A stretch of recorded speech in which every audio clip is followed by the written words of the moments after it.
Feliz y bendecido día, aprendiendo un curso de milagros. El secreto de la verdadera oración es olvidarte de las cosas que crees necesitar. Pedir algo específico es igual que ver el pecado primero y luego perdonarlo. Del mismo modo, al orar pasas por alto tus necesidades específicas, tal como las ves, y las dejas en manos de Dios. Ahí se convierten en los regalos que le haces, pues le dicen que no antepondrás otros dioses a Él, ni que quieres otro amor que el suyo. Este libro es un comienzo, no un final.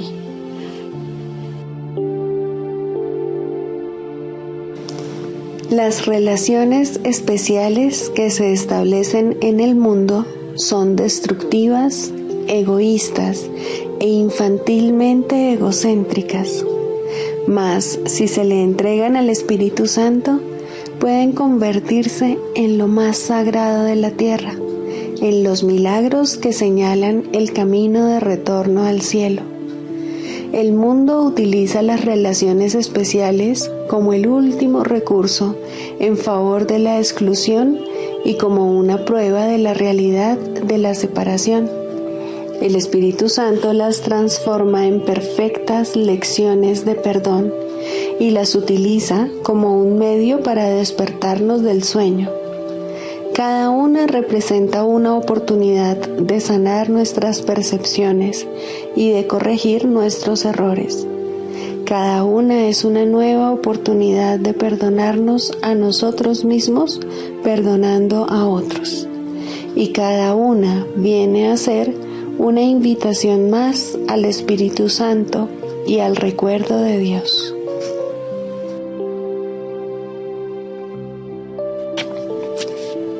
Introducción.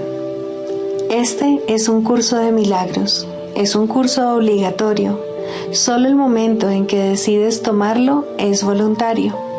Tener libre albedrío no quiere decir que tú mismo puedas establecer el plan de estudios. Significa únicamente que puedes elegir lo que quieres aprender en cualquier momento dado. Este curso no pretende enseñar el significado del amor, pues eso está más allá de lo que se puede enseñar. Pretende, no obstante, despejar los obstáculos que impiden experimentar la presencia del amor, el cual es tu herencia natural. Lo opuesto al amor es el miedo, pero aquello que todo lo abarca no puede tener opuestos. Este curso puede, por lo tanto, resumirse muy simplemente de la siguiente manera. Nada real puede ser amenazado. Nada irreal existe. En esto radica la paz de Dios.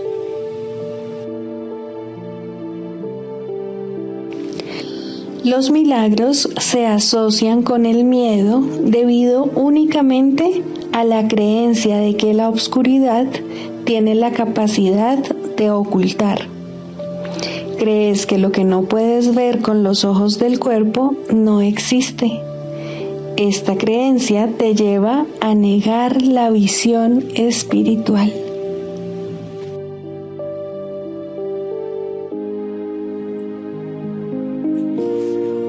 Capítulo 27, sección 2.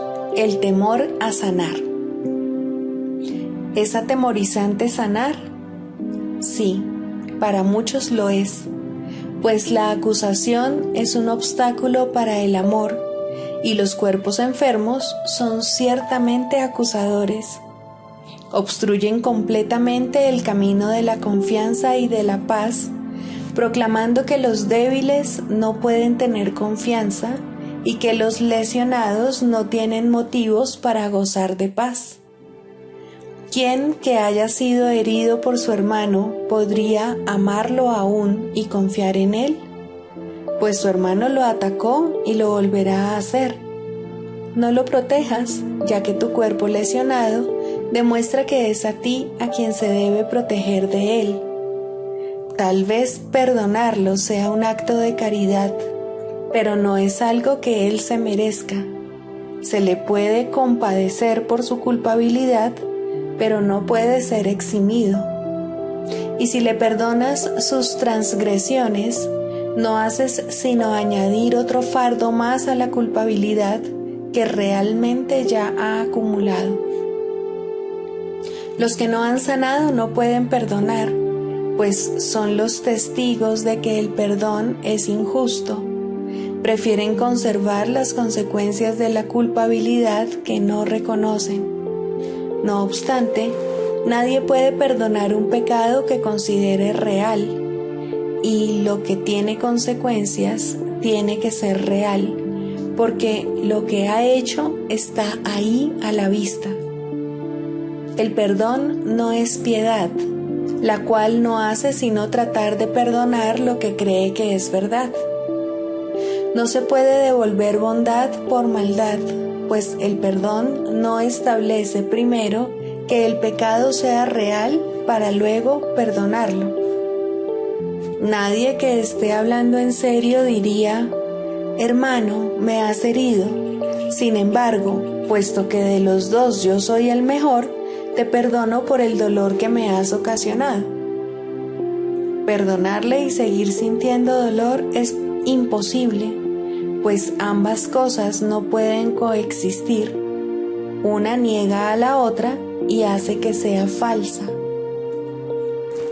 Ser testigo del pecado y, al mismo tiempo, perdonarlo es una paradoja que la razón no puede concebir, pues afirma que lo que se te ha hecho no merece perdón, y si lo concedes, eres clemente con tu hermano, pero conservas la prueba de que él no es realmente inocente.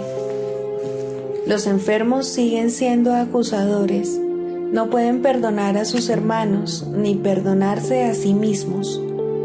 Nadie sobre quien el verdadero perdón descanse puede sufrir, pues ya no exhibe la prueba del pecado ante los ojos de su hermano. Por lo tanto, debe haberlo pasado por alto y haberlo eliminado de su propia vista. El perdón no puede ser para uno y no para el otro. El que perdona se cura. Y en su curación radica la prueba de que ha perdonado verdaderamente y de que no guarda traza alguna de condenación que todavía pudiese utilizar contra sí mismo o contra cualquier cosa viviente. El perdón no es real a menos que os brinde curación a tu hermano y a ti. Debes dar testimonio de que sus pecados no tienen efecto alguno sobre ti y demostrar así que no son reales. ¿De qué otra manera podría ser él inocente? ¿Y cómo podría estar justificada su inocencia a menos que sus pecados careciesen de los efectos que confirmarían su culpabilidad? Los pecados están más allá del perdón, simplemente porque entrañarían efectos que no podrían cancelarse ni pasarse por alto completamente. En el hecho de que puedan cancelarse radica la prueba de que son simplemente errores. Permite ser curado para que de este modo puedas perdonar y ofrecer salvación a tu hermano y a ti. Un cuerpo enfermo demuestra que la mente no ha sanado. Un milagro de curación prueba que la separación no tiene efectos. Creerás en aquello que le quieras probar a tu hermano. El poder de tu testimonio procede de tus creencias, y todo lo que dices, haces o piensas, no hace sino dar testimonio de lo que le enseñas a él. Tu cuerpo puede ser el medio para demostrar que nunca has sufrido por causa de él, y al sanar puede ofrecerle un mudo testimonio de su inocencia. Este testimonio es el que puede hablar con más elocuencia que 1000 lenguas juntas, pues le prueba que ha sido perdonado. Un milagro no le puede ofrecer menos a él de lo que te ha dado a ti.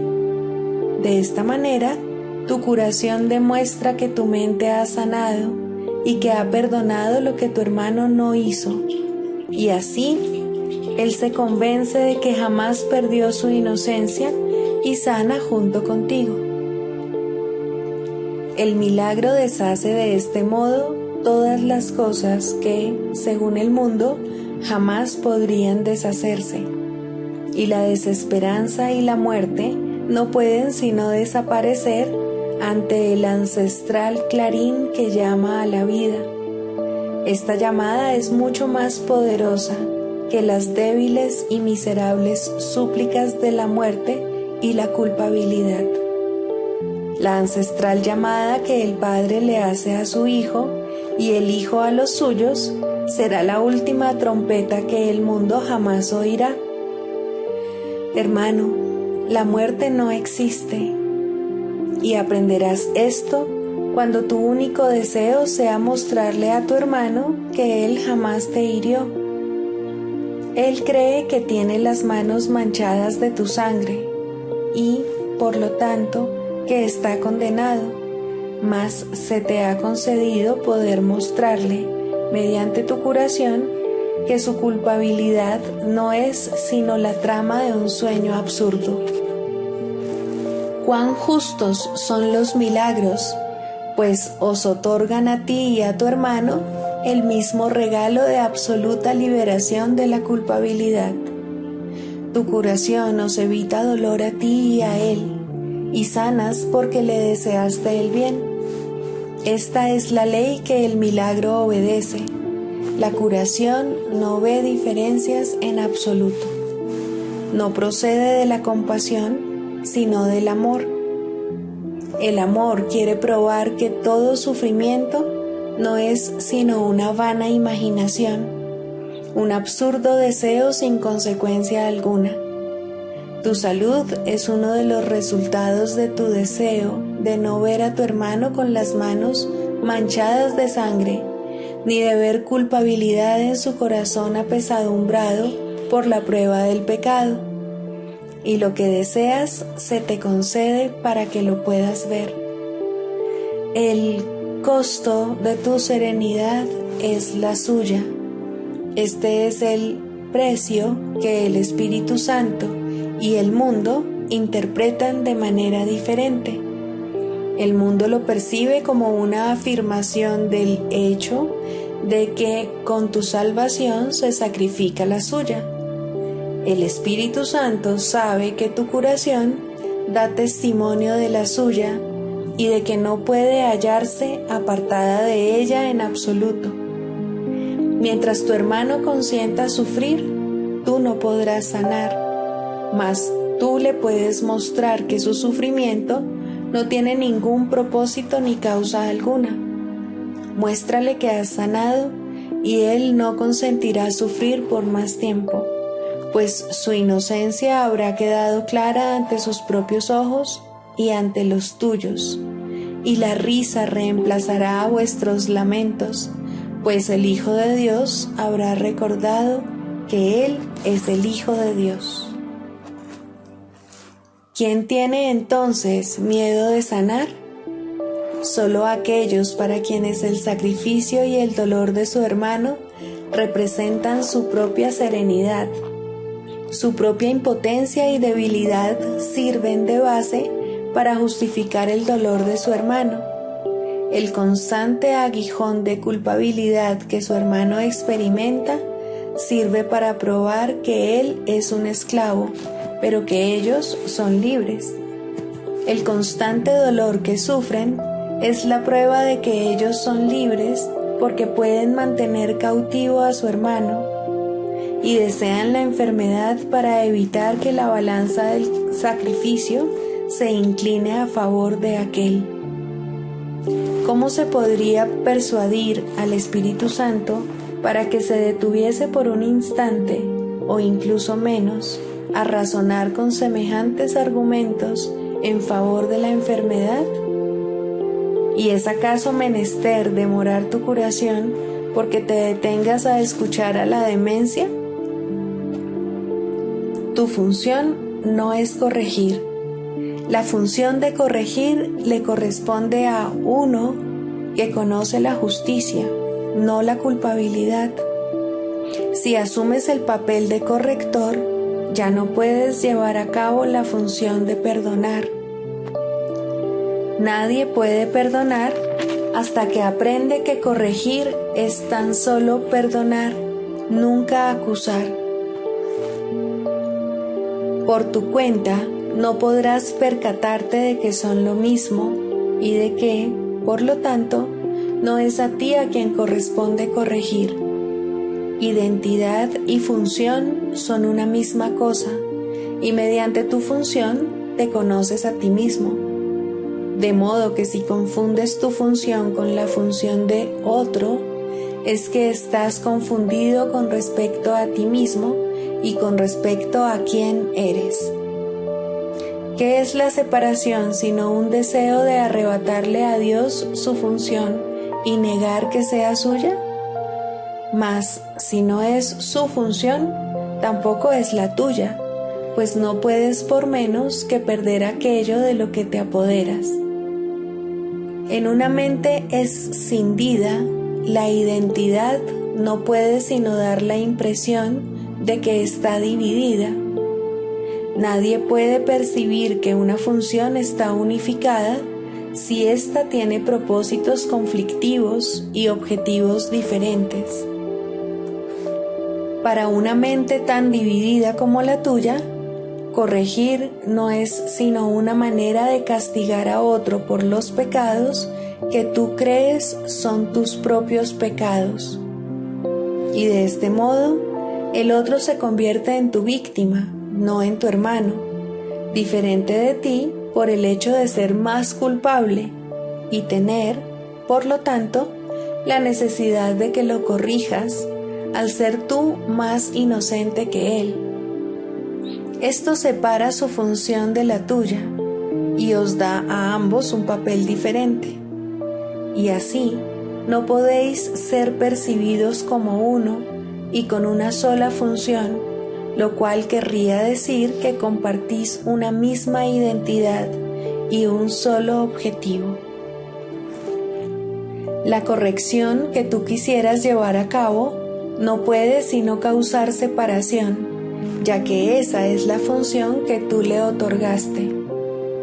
Cuando percibas que la corrección es lo mismo que el perdón, sabrás también que la mente del Espíritu Santo y la tuya son una, y de esta manera habrás hallado tu propia identidad. No obstante, Él tiene que operar con lo que se le da, y tú solo le permites ocupar la mitad de tu mente. Y así, Él representa la otra mitad y parece tener un propósito diferente de aquel que tú abrigas y crees que es el tuyo. De este modo, tu función parece estar dividida con una de sus mitades en oposición a la otra.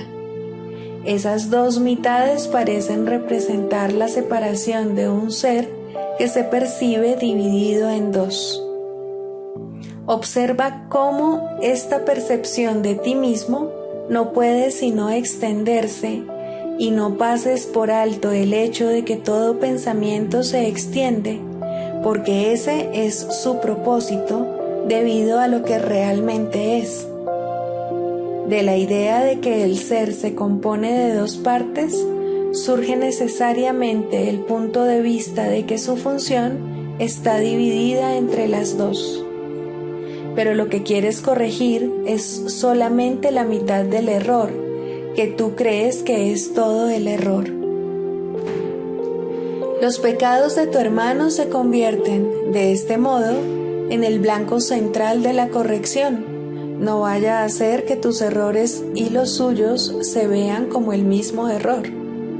Los tuyos son equivocaciones, pero los suyos son pecados y, por ende, no son como los tuyos. Los suyos merecen castigo, mientras que los tuyos, si vamos a ser justos, deberían pasarse por alto.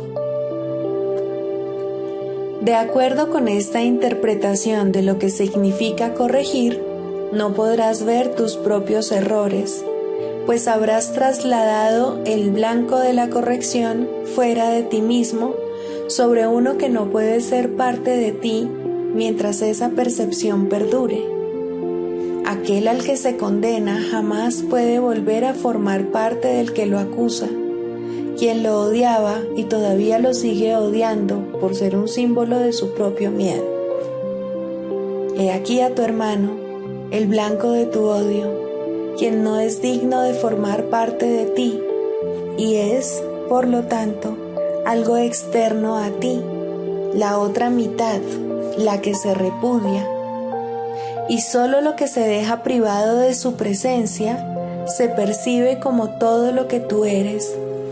El Espíritu Santo tiene que representar esta otra mitad hasta que tú reconozcas que es la otra mitad. Y Él hace esto asignándoos a ti y a tu hermano la misma función y no una diferente. Corregir es la función que se os ha dado a ambos, pero no a ninguno de vosotros por separado. Y cuando la lleváis a cabo, reconociendo que es una función que compartís, no puede sino corregir los errores de ambos. No puede dejar errores sin corregir en uno y liberar al otro. Eso sería un propósito dividido que, por lo tanto, no se podría compartir. Y así, no puede ser el objetivo en el que el Espíritu Santo ve el suyo propio.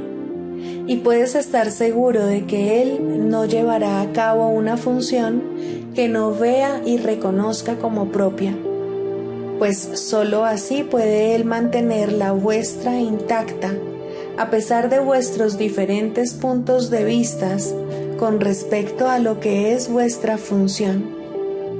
Si Él apoyase una función dividida, estaríais ciertamente perdidos. La incapacidad del Espíritu Santo de ver su objetivo dividido y como algo distinto para cada uno de vosotros, te impide ser consciente de una función que no es la tuya. De esta manera, la curación se os concede a los dos. La corrección debe dejarse en manos de uno que sabe que la corrección y el perdón son lo mismo. Cuando solo se dispone de la mitad de la mente, esto es incomprensible. Deja, pues, la corrección en manos de la mente que está unida y que opera como una sola porque su propósito es indiviso y únicamente puede concebir como suya una sola función. He aquí la función que se le dio, concebida para que fuese la suya propia y no algo aparte de aquello que su dador todavía conserva, precisamente porque es una función que se ha compartido. En el hecho de que Él acepte esta función, residen los medios a través de los cuales tu mente se unifica. Este único propósito unifica las dos mitades de ti que tú percibes como separadas, y cada uno perdona al otro, a fin de poder aceptar su otra mitad como parte de sí mismo.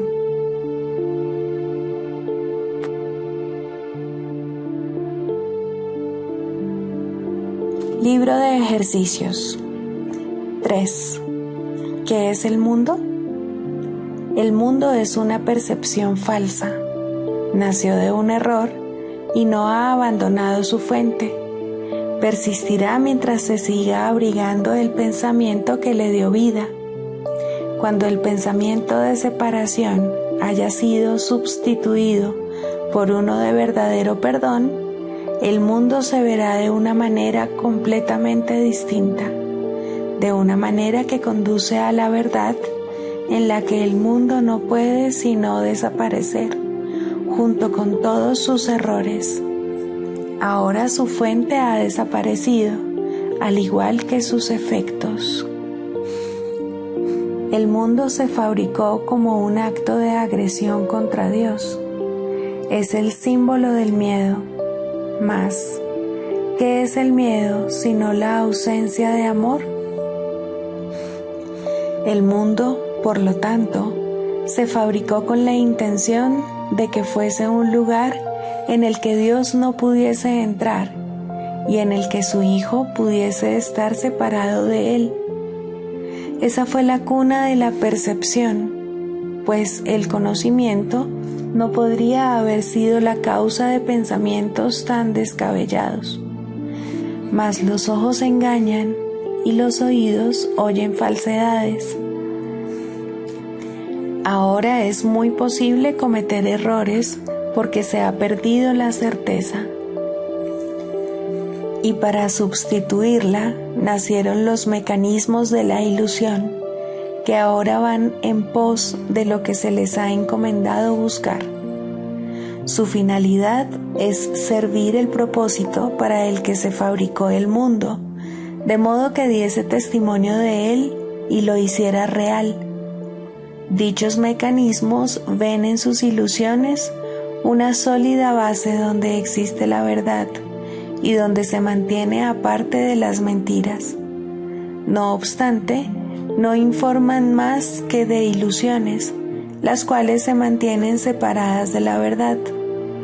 Del mismo modo en que el propósito de la vista fue alejarte de la verdad, puede asimismo tener otro propósito.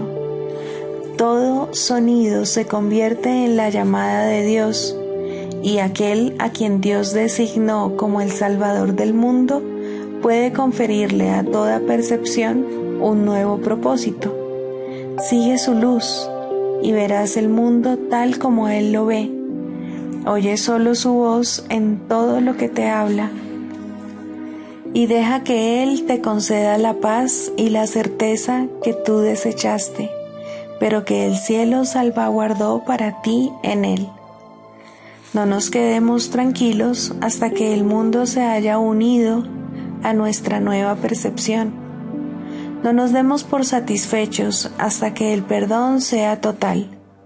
Y no intentemos cambiar nuestra función. Tenemos que salvar al mundo, pues nosotros que lo fabricamos, tenemos que contemplarlo a través de los ojos de Cristo, de modo que aquello que se concibió para que muriese, pueda ser restituido a la vida eterna.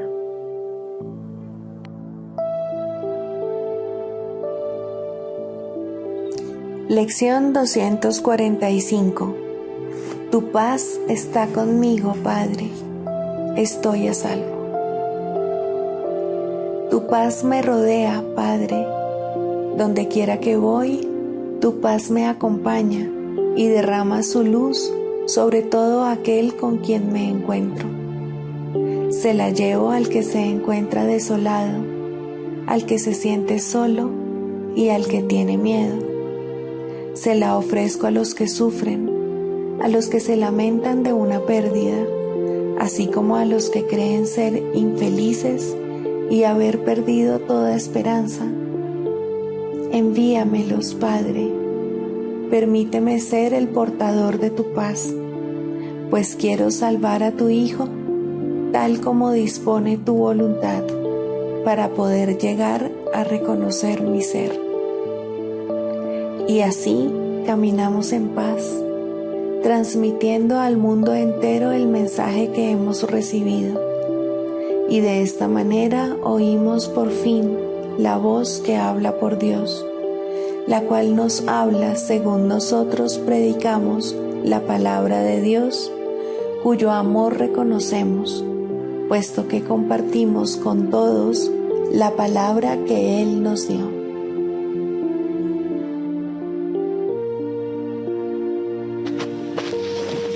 Indefensión. Los maestros de Dios han aprendido a ser sencillos. No tienen sueños que tengan que defender contra la verdad. No tratan de forjarse a sí mismos. Su júbilo procede de saber quién los creó. ¿Y es acaso necesario defender lo que Dios creó? Nadie puede convertirse en un maestro de Dios avanzado hasta que no comprenda plenamente que las defensas no son más que absurdos guardianes de ilusiones descabelladas. Cuanto más grotesco es el sueño, más formidables y poderosas parecen ser sus defensas. Sin embargo, el Maestro de Dios acepta finalmente mirar más allá de ellas. Se da cuenta de que allí no había nada. Lentamente, al principio, permite que se le desengañe, pero a medida que su confianza aumenta, aprende más rápido. Cuando se abandonan las defensas, no se experimenta peligro. Lo que se experimenta es seguridad. Lo que se experimenta es paz. Lo que se experimenta es dicha. Y lo que se experimenta es Dios.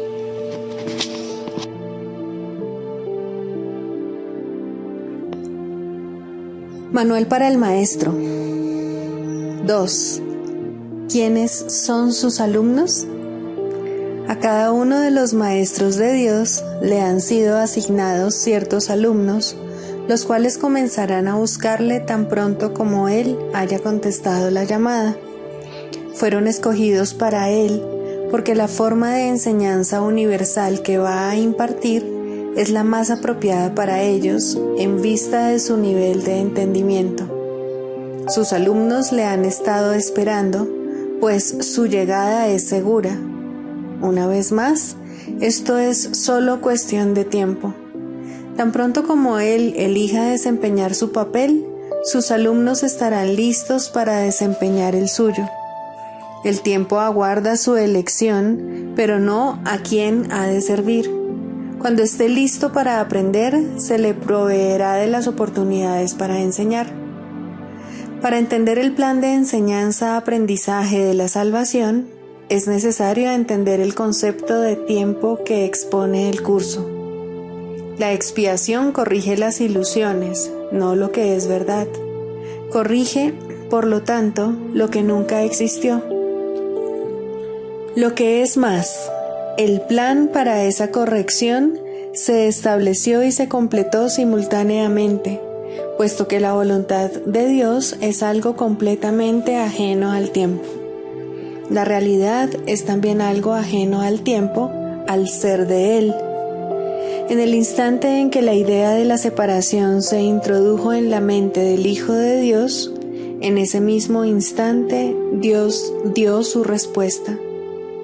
En el tiempo esto ocurrió hace mucho, en la realidad nunca ocurrió. El mundo del tiempo es el mundo de lo ilusorio.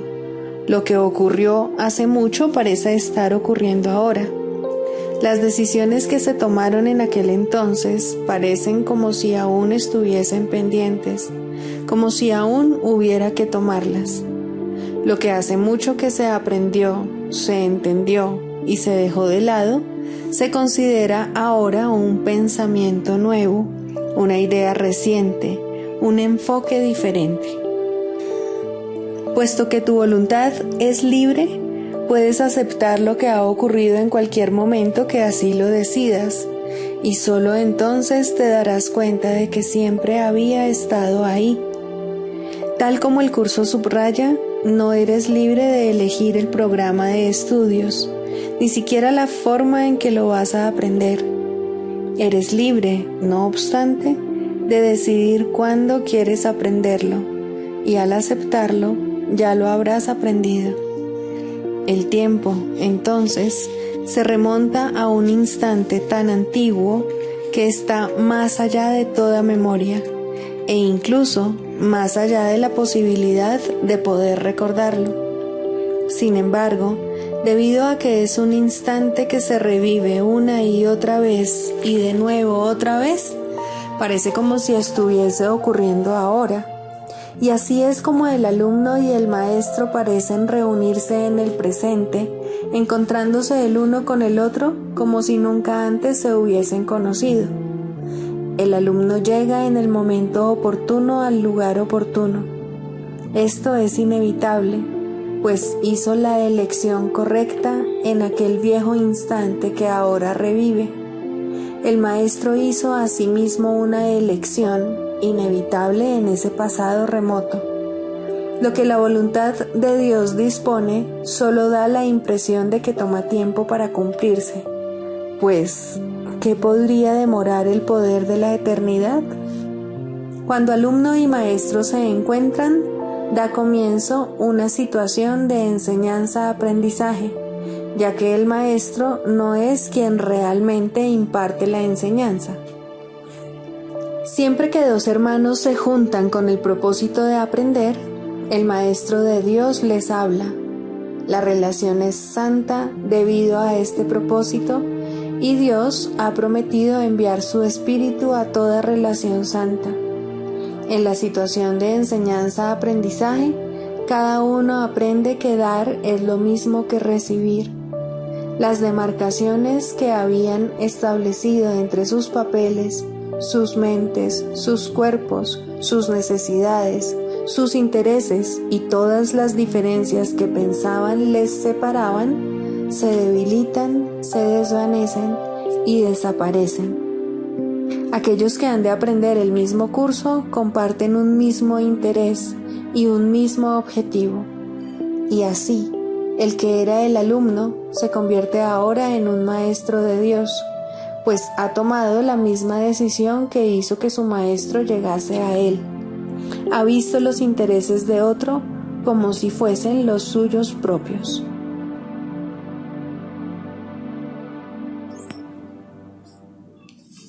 El perdón, la faz de Cristo. El perdón es el medio que nos lleva a Dios y que nos permite alcanzarle, mas es algo ajeno a Él. Es imposible concebir que algo creado por Él pueda necesitar perdón.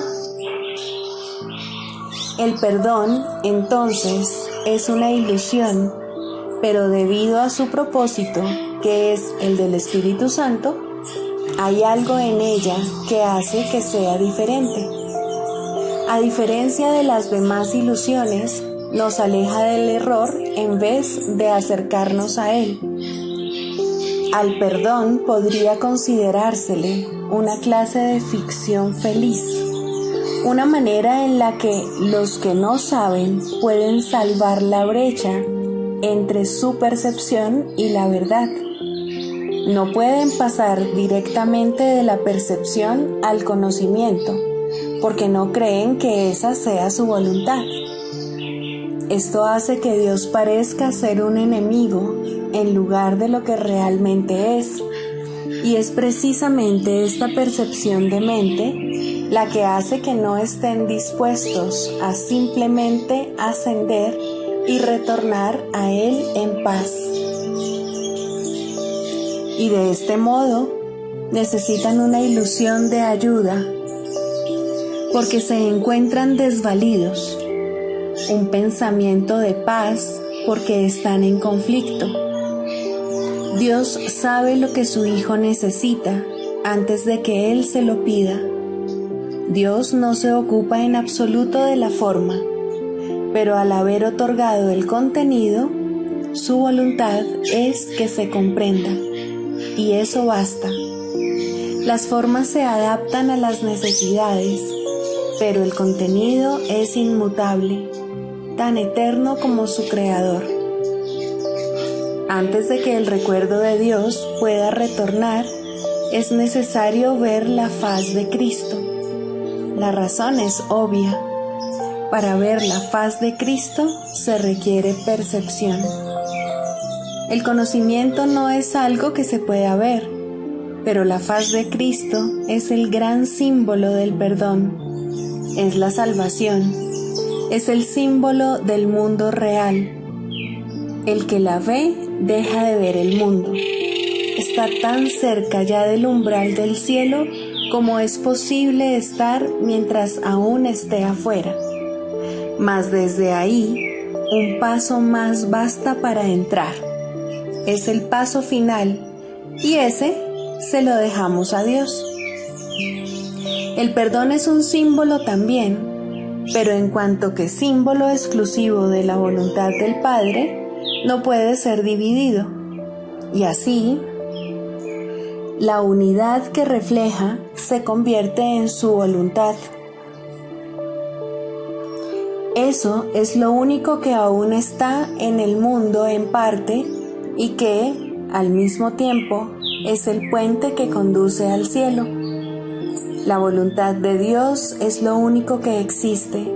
Lo único que podemos hacer es pasar de la nada al todo, del infierno al cielo. ¿Es esto una jornada?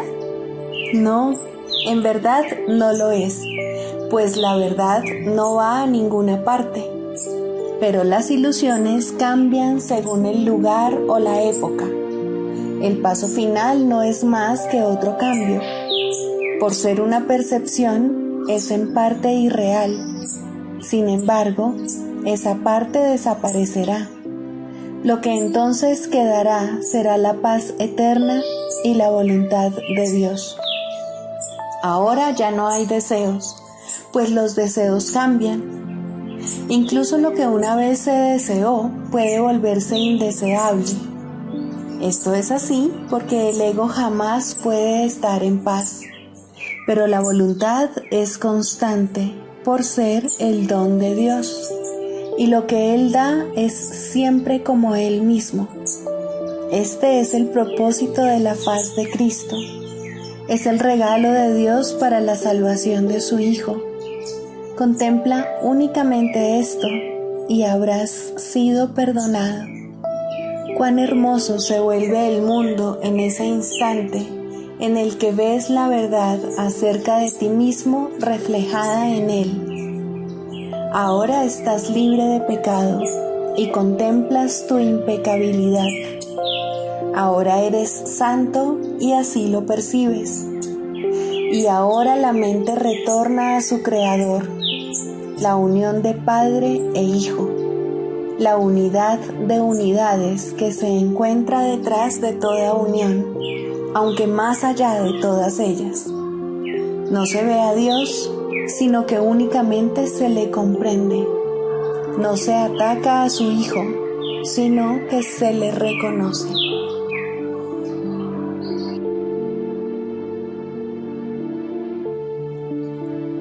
Sigamos a Jesús, haciendo del perdón algo tan natural como respirar y algo tan vital como el aire. Amén.